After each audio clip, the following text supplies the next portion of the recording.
नमस्कार दोस्तों। स्वागत है आपका हमारे YouTube चैनल गुरु मंत्र पर। आइए आज हम हमारा जो वीडियो है वो सीटेट को लेकर होगा और सीटेट को लेकर बच्चों के जितने भी डाउट होते हैं फॉर्म फिल करने से लेकर एग्जाम पास करने तक के जितने भी डाउट होते हैं वो मैं इस वीडियो में सारे के सारे क्वेश्चन सोल्व करूंगा और सारे के सारे आपके जो बिंदु है वो एक एक बिंदु का आंसर देते चलूंगा। तो आइए हम इसके अंदर जानेंगे कि इसके लिए सर योग्यता क्या है, इसके लिए उम्र कितनी होती है बच्चे की, इसमें एग्जाम पैटर्न क्या है, कौन कौन से सब्जेक्ट होते हैं, कितने नंबर का पेपर आता है, कौन कौन सी यूनिवर्सिटी यूज कर सकते हैं। ठीक है, और इसमें क्या सीटेट पास करने के बाद हमारे पास जॉब के लिए स्कोप है या फिर नहीं है।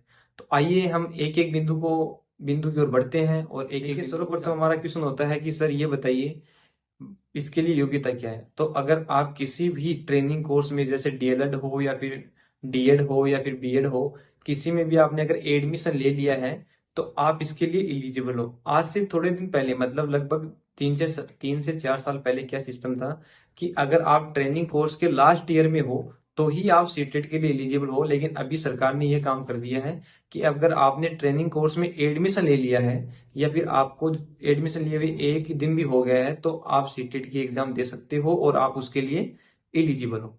ठीक है। दूसरी बात आती है कि सर इसके लिए एज कितनी निर्धारित की गई है। देखो, इसके लिए कोई एज निर्धारित नहीं की गई है। इसमें 99 साल का व्यक्ति है वो भी इसके लिए एग्जाम दे सकता है। ठीक है।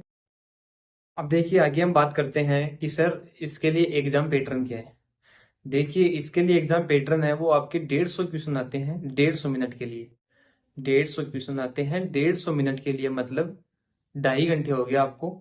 और एक क्वेश्चन 1 नंबर का होता है, समझ गए। 150 क्वेश्चन 150 मिनट के लिए और 150 नंबर के आते हैं जिसमें नेगेटिव मार्किंग नहीं होती है। अब आप जानने चाहते हैं कि सर ये 150 नंबर के क्वेश्चन कौन कौन से सब्जेक्ट से आते हैं, क्या क्या है। तो देखिए मैं आपको दिखाता हूँ अभी स्क्रीन पर। आपके देखिए आपके 3 सब्जेक्ट होंगे, ईवीएस, मैथ और साइकोलॉजी। ये तीन तो होंगे आपके सब्जेक्ट। ठीक है, सब्जेक्ट 30-30 नंबर की 90। और 2 नंबर की आपको लेनी पड़ेगी लैंग्वेज। ठीक है, वापस देखिए 30 नंबर की ईवीएस हो गई, 30 नंबर की मैथ हो गई और 30 नंबर की साइकोलॉजी हो गई। ठीक है। अब 60 नंबर की आपको लेनी पड़ेगी लैंग्वेज, जिसमें तीन में से आपको दो चूज करनी पड़ेगी। फर्स्ट हिंदी होगी और सेकंड आप संस्कृत या फिर इंग्लिश में से अपनी इच्छा अनुसार कोई भी ले सकते हो। ठीक है, ये है आपका एग्जाम पैटर्न और सिलेबस। ठीक है।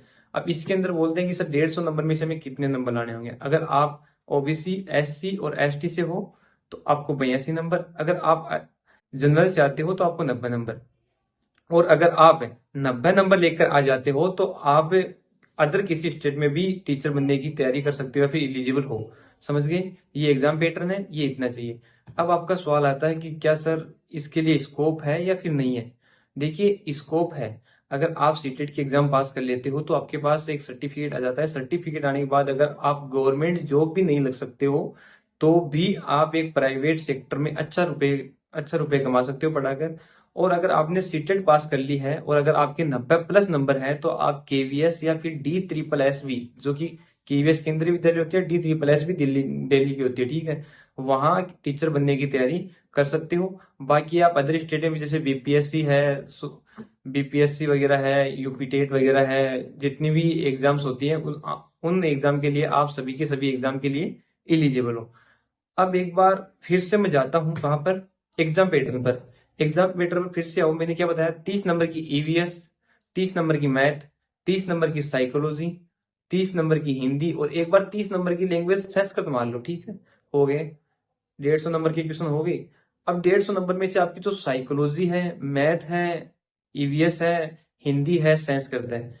ईवीएस है, मैथ है, इनमें क्या आएंगे, 15-15 नंबर की पेडागोजी आएगी और 15-15 नंबर के कॉन्सेप्ट वाले क्वेश्चन आएंगे। समझ गए, 15 नंबर की पेडागोजी। पेडागोजी आप सभी जानते ही हो, मतलब अपने स्किल्स के अनुसार जो क्वेश्चन कितना क्या सोच सकते हैं, कैसे क्या है। हिंदी और संस्कृत, मतलब जो आप 60 नंबर की लैंग्वेज ले रहे हो उनमें से 30 नंबर की दोनों में, मतलब एक में 15-15 नंबर के आपके पास पेशेज आएंगे, गद्यांश और जिसको हम पद्यांश बोलते हैं। बाकी 15 नंबर की पेडागोजी आएगी। व्याकरण है वो आपको उसी में से पूछ ली जाएगी कि मतलब इसका समास कौन सा है, इसका संधि विच्छेद कौन सा है, जो भी है गद्यांश पद्यांश में से पूछ ली जाएगी। समझ में आ गया पूरा पैटर्न। 30 नंबर की आपकी साइकोलॉजी हो गई, 30 नंबर की आपकी ईवीएस हो गई, 30 नंबर की आपकी मैथ हो गई। ठीक है। अब आगे देखिए, 30 नंबर की आपकी हिंदी हो गई और 30 नंबर की आपकी संस्कृत हो गई, जिनमें सभी में 15-15 15-15 नंबर की पेडागोजी आएगी। आपको पेपर पास करने के लिए 82 नंबर नहीं मानना है, आपको मानना है कि हमें 90+ नंबर लेकर आने हैं। ठीक है, अभी फॉर्म फिल हो गए हैं, फॉर्म चालू हो गए हैं। अगर अभी आप फॉर्म फिल कर रहे हो तो आपको सभी को एक जरूर समस्या आ रही होगी। वो समस्या ये है कि सर अगर हम भर रहे हैं यूनिवर्सिटी, तो मतलब कौन सी यूनिवर्सिटी भरे। तो देखना, अगर आप यूनिवर्सिटी आपको बनना है तो आप वहाँ अदर में जाओगे, वहां पर बोर्ड एनबीआर लगाओगे, वहां पर आपको यूनिवर्सिटी मांगेगा। तो अगर आप वी आई से हो तो NIPVD, NIP, एक मिनट सॉरी रुकिए, मैं आपको बताता हूँ। अगर आप वीआई से हो, मतलब डीएड का एजुकेशन, डिप्लोमा इन एजुकेशन कर रहे हो और वीआई सेक्टर से कर रहे हो, तो आपको यूनिवर्सिटी लगानी है NIEPVD। फिर से सुन लो, NIEPVD देहरादून। ठीक है, अगर आप डीएड आईडी से हो तो आपको लगानी है NIPEMD, NIPEMD Chennai, EMD Chennai. और अगर आप डीएड एचआई से हो तो आपको लगाना है AYJ NISSD, AYJ NISSD Mumbai. अब देख लो आपका कौन सा सेक्टर है कौन सा नहीं है। मैंने तीनों यूनिवर्सिटी बता दिया। बाकी आपको अगर आप फ्रंट पर ढूंढना चाहोगे तो आपको नहीं मिलेगी। अदर में जाकर NBR बोर्ड लगाना है, फिर ये यूनिवर्सिटी एक सर्च करनी है और आपको लगा देना है। ठीक है, ये बात रही फॉर्म की। अब बात करते हैं कि सर एग्जाम डेट कब की है। जो पहले नोटिस आया था उसमें एग्जाम डेट 1 दिसंबर की थी, लेकिन अभी जो एग्जाम डेट आई है उसको थोड़ा आगे बढ़ाकर 15 दिसंबर की कर दी गई है। 15 दिसंबर, जो कि एक रविवार को होती है इसकी एग्जाम। तो अभी अभी आपके पास लगभग 2.5 महीने बचे हैं। ये मानिए 75 दिन है। 75 दिन में कैसे क्या तैयारी करनी है, कौन सी रणनीति से तैयारी करनी है, वो आगे का वीडियो आ जाएगा। इसके सिलेबस के बारे में विस्तृत जानकारी के लिए मैं एक और वीडियो बना दूंगा कि मतलब कौन कौन से ऐसे टॉपिक हैं जो कि मुख्य रूप से आते रहते हैं। जैसे पिछले 5-4 सालों से कुछ ऐसे टॉपिक हैं जो कि आते रहते हैं। जैसे मुख्यतः मान लीजिए ईवीएस में, मान लीजिए ईवीएस में हमारे पशु पक्षी के बारे में मेन हाथी है, हाथियों के बारे में आता है। एक जो हमारे पक्षी होते हैं उनकी चोंच के बारे में क्वेश्चन आता है। इस तरीके से मतलब क्वेश्चन है वो आते रहते हैं। कभी किसी जानवर के बारे में पूछ लिया, कभी किसी जानवर के बारे में पूछ लिया। तो आज का वीडियो हम यहीं पर समाप्त करेंगे।